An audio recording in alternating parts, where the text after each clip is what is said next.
What's up? Good afternoon guys. Isa pang pangyayari guys na muntik kaming nalunod guys.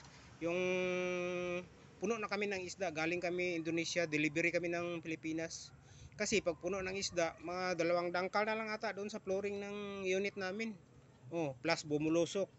Pataas pa pag ganyan ang alon. Wala na talagang allowance. Ang tubig papasok na laga doon sa gilid ng ano namin pilot house papuntang engine room sa baba.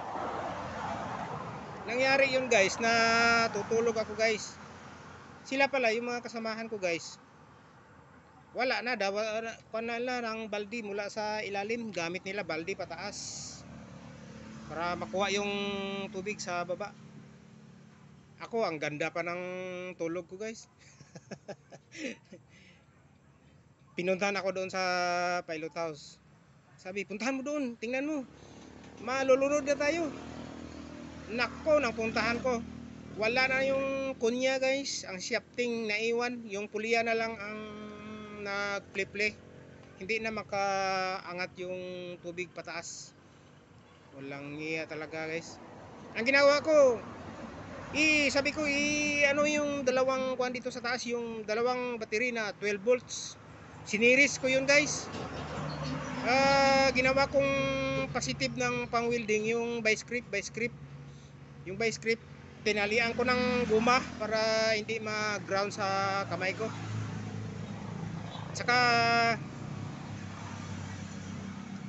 buti na lang at mayroong rod kami na 1/8 na rod na kaya mag-welding yun sa siniris kong dalawang 12 volts na battery. Lang iya oh.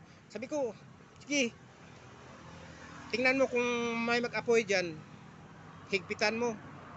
Kasi mag-aapoy yan, meaning yan, loose connection pa yan. Nung wala na lang apoy, sabi, ginanya ko yung rod sa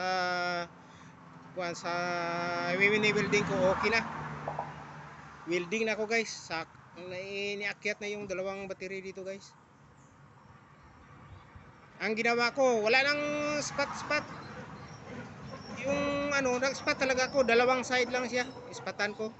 Pagkatapos, pinulweld ko na lahat guys kasi pundido yun eh. Kaya rin siya i-pulweld mo na lang lahat kasi kung ispat mo siya, malabo yun guys.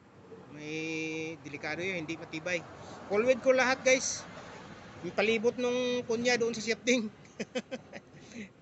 Try namin, binalik doon sa baba. Wala na, kailangan magmadalian kasi ang tubig dito na. Muntik ng anong engine room namin. Dami ng tubig talaga guys. Ay salamat Lord, sabi ko. Wala na, okay na, nakaakyat na yung tubig. Nako, tiningnan ko yung mga kasamahan ko, may interpreter kami dalawang Indonesian kasi bawat unit interpreter namin. Wala na, naka-impake na sila eh. Papunta na silang doon sa hulihan kasi may life raft doon guys, life raft. Kung may mangyari no malunod doon sa life raft talaga. Mariremind ko rin yung sa Iloilo na sinabi ko nung umakyat kami doon. Pag sinabing yung sa Guimaras, sabi ko, oh baka may iho dito. Nako, umakyat kami lahat sa life raft. Yung nangyari sa Iloilo guys, nako, nalunod yung life raft guys. Hanggang tuhod na lang yung makita sa amin. Bumaba kami lahat. Ang ginawa namin noon sa Iloilo sa life raft, ganyan lang kami Tsaka yung paa doon sa baba sa tubig kasi pag magsakay kami lahat, lunurin yung life raft. Oh, nako talaga guys. Yun ang nakasurvive kami noon guys. Full pack na talaga yung mga ano doon. Pasalamat sila sa akin guys. Pero ang credit doon guys, hindi sa akin kasi hindi man nila sabihin doon sa kwan. Kahit malaman pa doon. Ang credit doon sa yun talaga sa nagdala. Assistant captain lang ako eh. Yun lang muna guys. Salamat. Bye bye. Karugtong lang yan guys. Marami pa. Abangan nyo. Good afternoon.